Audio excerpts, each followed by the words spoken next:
In today's video, I'll show you how to manage keyboard settings in your device iQOO Z9.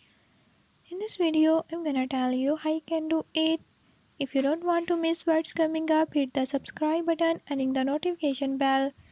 Make sure to watch complete video and learn how you can do it. Let's watch the video.